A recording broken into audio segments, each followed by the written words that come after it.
September 4th, 1864. September 4th, 1864. John Hunt Morgan, the Thunderbolt of the Confederacy, a Confederate cavalry commander and raider renowned in the South.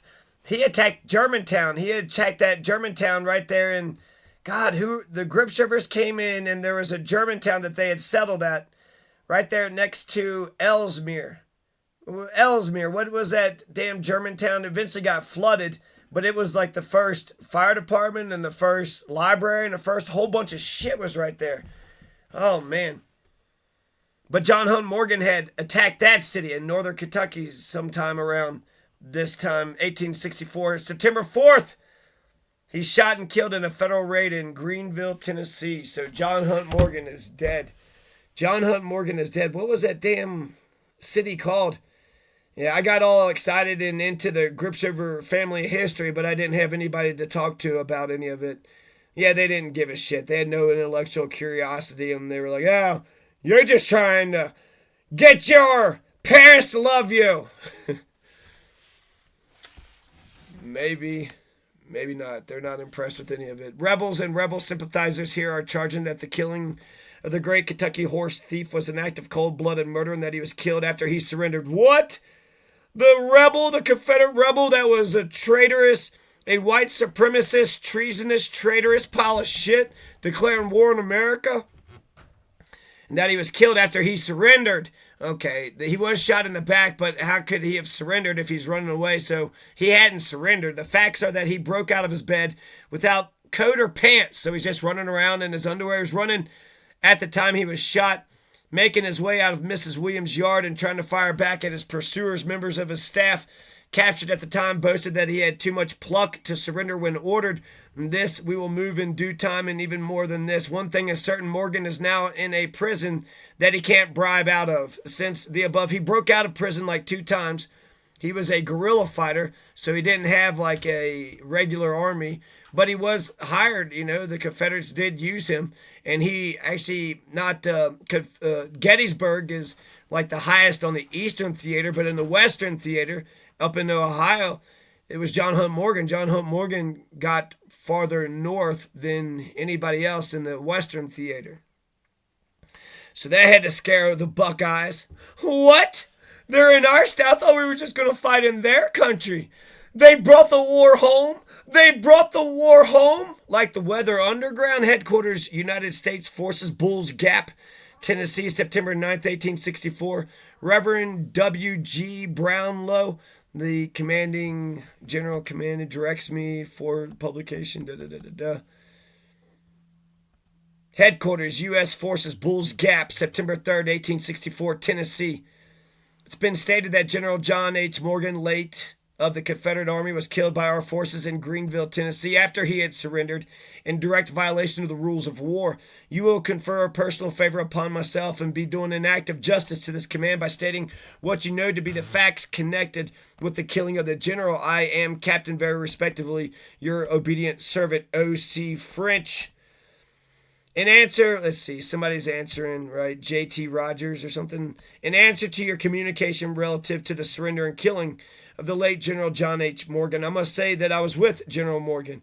When he left Mrs. Williams, he handed me one of his pistols and said that he wished me to aid him in making his escape. I told him it was almost useless as we were entirely surrounded. He replied, saying that we must do it if possible. We were concealed in a clump of bushes when a soldier rode up to the fence wearing a brown jean jacket. We naturally supposed him to be a Confederate soldier come out of the bushes. General Morgan stepping at the same time through the fence. The soldier demanded a surrender, much to our surprise. Uh-oh, a brown jean jacket. You're wearing a brown jean jacket, you motherfucker. How are you a Union man? I guess that's like a spying kind of like, hey, let's just dress like them. All right, you need a surrender. Captain Wilcox of the Federal Army with some other soldiers rode up. I, with Mr. Johnson, hastened towards him. Looking back in the direction of General Morgan, I saw him throwing up his hands, exclaiming, "Oh God!" I saw nothing more of him until he was brought to the street dead. I am satisfied that Johnson and myself were fired on after we surrendered, but by men so far from us that it must have been impossible to know that we were prisoners. I asked Captain Wilcox to leave a soldier with me after I had surrendered for my own safety, which he did. We were possibly fired upon almost from every direction, but from such a distance that I am satisfied the men did it innocently. I, however, do not condemn them for firing on me after I surrendered under the circumstances. If General Morgan surrendered before being shot, I do not know it. I am Lieutenant, very respectfully, your obedient servant, J.T. Rogers. So that's,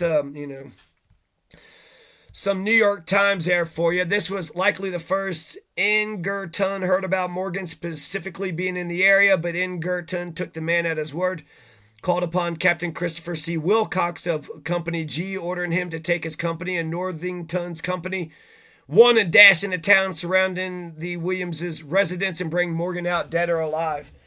I remember being in Lexington, Richmond, Kentucky, and I was at the University of Eastern Kentucky, and I went to their library and I read the John Hunt Morgan. There's Basil W. Duke had wrote the book about the Thunderbolt of the Confederacy, so they're trying to, hold on to whatever little bit of fucking dignity and shit that they shouldn't have been afforded any dignity, frankly.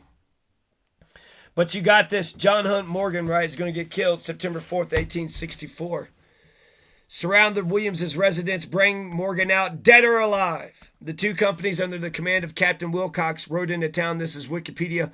Roused what rebel sentries were to be found, engaged in just enough gunfire with Confederates along Main Street to waken General Morgan.